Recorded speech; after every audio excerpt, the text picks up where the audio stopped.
Hi hello नमस्कार सगळ्या गोडताईंचं मैत्रिणींचं दादांचं काकींचं माझ्या यूट्यूब चॅनलमध्ये खूप खूप स्वागत आहे, ज्याचं नाव आहे स्वप्नपरी. तर माझा माहेरचा आजचा हा दुसरा दिवस आहे आणि आता आमची श्रीशा आंघोळ करून थोडा वेळ झोपली होती आणि आता ती उठली आहे इकडे.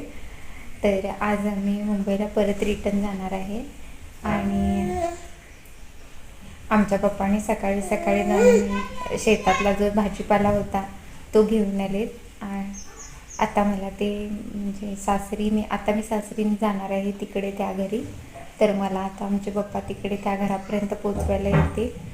नंतर मी आज संध्याकाळची आमची ट्रॅव्हल्स आहे, तर आम्ही आज मुंबईला रिटर्न जाणार आहे.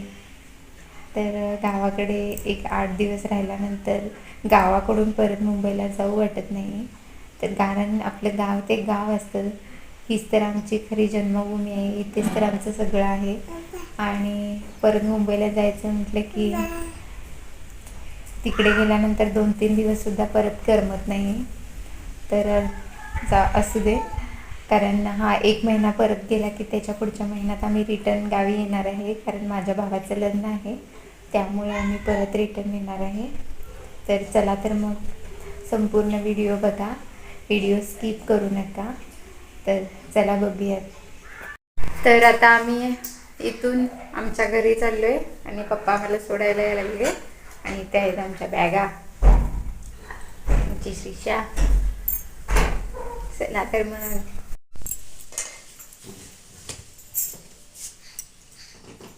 ते बाबा जायला बाबा ती त्यांच्याही तयार झाले बरं.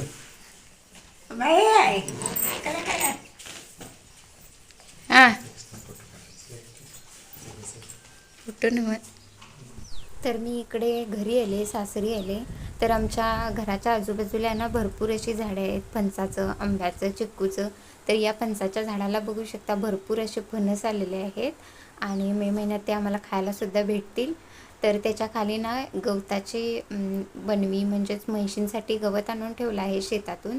आणि घराच्या मागे ना 2 अशी आंब्याची झाडे आहेत. तर ह्या आंब्याचा आंबासुद्धा खूप असा टेस्टी आहे आणि त्या आंब्यालासुद्धा खूप भरपूर असे आंबे आलेले आहेत. अजून आंबे छोटे छोटे होते. तर आमच्या दारात आमच्या घरातल्यांनी म्हणजेच माझ्या सासूबाईंनी इकडे मस्त अशी वांग्याची झाडंसुद्धा लावली होती. आमच्या दारात आधी इकडे हळद लावली होती. आता ती हळद काढून टाकली आहे आणि आता थोड्या दिवसाने परत तिथं हळद लावली जाईल. तर तिथेच आहे मोठं असं चिक्कूचं झाड आणि या चिक्कूच्या झाडाला बघू शकता भरपूर असे चिक्कू लागलेले आहेत. तर मला वाटते 12 महिन्यातून ना एक 3 ते 4 वेळा तरी या झाडाला चिक्कू असतात, कारण कायमस्वरूपी या झाडाला पाणी असतं. त्यामुळे इथे बघू शकता याच्या चिक्कूच्या वजनाने ना याच्या ज्या फांद्या असतात त्यासुद्धा खाली वाकलेल्या आहेत. एवढे चिक्कू लागलेले आहेत आणि दररोज या झाडावर पक्षीसुद्धा येऊन चिक्कू घेऊन जातात. तर कोण पण गल्लीतून येतं आणि या झाडाचे जर पिकलेले चिक्कू सापडले तर घेऊन जातात. आम्ही कोणाला कधी नाही म्हणत नाही. तर मुंबईला येताना मी या झाडाचे श्रीशासाठी चिक्कूसुद्धा घेऊन आली होती. तर आता आम्ही संध्याकाळची वेळ होती आणि मुंबईला जाण्यासाठी तयार झालो होतो आणि आमच्या ज्या घराच्या आजूबाजूला आमचे जे म्हणजे सगळे शेजारी आहेत, आमचे पप्पा मम्मी, तर इकडे आम्हाला लावून देण्यासाठी आले होते. इथे माझे चुलत सासरे सासूबाईसुद्धा होत्या आणि माझा भाऊ इकडे आम्हाला आता सोडण्यासाठी येत होता, माझा भाऊ आणि आमचे सासरे. तर आम्ही 2 व्हीलरने म्हणजे आमची गाडी जिथंपर्यंत होती तर तिथंपर्यंत आम्हाला ही लोकं सोडायला येत होती. तर आमच्याकडे ओझं फक्त एक बॅग आणि एक म्हणजे ही अशी गोणी होती. तर आता आम्ही निघालो आहे. निघते वेळी बघू शकता माझ्या मम्मीला थोडं वाईट वाटत होतं, कारण तरी पण आम्ही 1 महिन्याने परत रिटर्न येणार होतो. तर त्यानंतर आम्ही पोचलो जिथं आमची ट्रॅव्हल्स होती तिथे. तर तिकडे ट्रॅव्हल्ससुद्धा आमची आली होती. तर आता ट्रॅव्हल्समध्ये आमचा बोजा चढवायचं काम चालू होतं. तर आमची होती स्लीपर कोच. तर श्रीशामुळे आम्हाला स्लीपरनेच यावे लागतं. तर श्रीशा अजून खूप लहान असल्यामुळे एवढ्या लांबचा प्रवास बसून करणे तर म्हणजे शक्य नाही आहे, म्हणून आम्ही स्लीपर कोचनेच येतो. तर आम्हाला कोल्हापूरमध्ये माझ्या नंदूबाईंनी डबासुद्धा दिला होता. तर आज महाशिवरात्री होती. तर घरातून काय आम्ही डबा बनवून घेतला नव्हता, कारण माझ्या नंदुबाई तिथे आम्हाला दरवेळी डबा देतात त्या स्वतः. तर चला तर मग. तर बघू शकता गावाकडचं अशा पद्धतीने वातावरण असतं. आता उन्हाळा असल्यामुळे सगळ्या शेतात थोडी हिरवळ कमी जाणवते. तर इकडे खूप मोठं असं तळंसुद्धा आहे आणि आता सगळीकडे तुम्हाला असं सगळीकडे जे रान असतं ते गवत वगैरे असं सगळीकडे सुकलेलं असं दिसतं.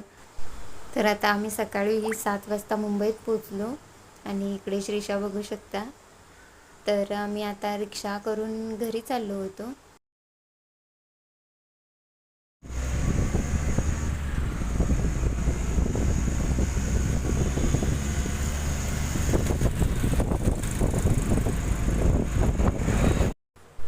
तर घरी पोचायला सकाळचे 8 वाजले होते आणि घरात आल्यानंतर तर सगळीकडे बघितलं तर रूममध्ये सगळीकडे धूळ झाली होती. तर रूममध्ये आल्यानंतर आधी मी सगळी गावावरून आणलेली जेवढी कपडे होती ती धुवून घेतली आणि त्यानंतर मी रूमची साफसफाई केली. मिस्टरांचा डबासुद्धा द्यायचा होता मला. मी मिस्टरांचा टिफिनसुद्धा बनवला. त्यानंतर किचन ओटा साफ करून घेतला. खालची जेवढी धूळ होती ती सगळी साफ करून घेतली. त्याच्यातच आमची श्रीषाचं 1 तासभर रडायचं चालू होतं. मिस्टर ऑफिसला निघून गेले होते आणि श्रीषा गावाकडे घरी थोडे 8 दिवस जास्त माणसांना बघितलेलं तिनं. तर इथे आल्यानंतर ती परत एकटीच पडली. त्यामुळे ती ना भरपूर रडत होती. तर तिला शांत केलं आणि तिला अंघोळ घालून झोपवलं. आता मी थोडा वेळ निवांत बसली आहे. त्यात गावावरून जेवढा भाजीपाला आणला होता तो सुद्धा मी फ्रीजला ठेवून दिला. बरंच काही गावावरून भाजीपाला, तांदूळ वगैरे आणले होते. तर ते सुद्धा मी आता फ्रीजमध्ये ठेवून दिलं होतं व्यवस्थित, नाहीतर ते खराब होईल. तर चला तर मग आता तुम्हाला आजचा हा व्हिडिओ कसा वाटला? व्हिडिओ आवडला असेल तर प्लीज माझ्या चॅनलला लाईक, शेअर आणि सबस्क्राईब करायला विसरू नका. व्हिडिओ पाहिल्याबद्दल सर्वांना धन्यवाद.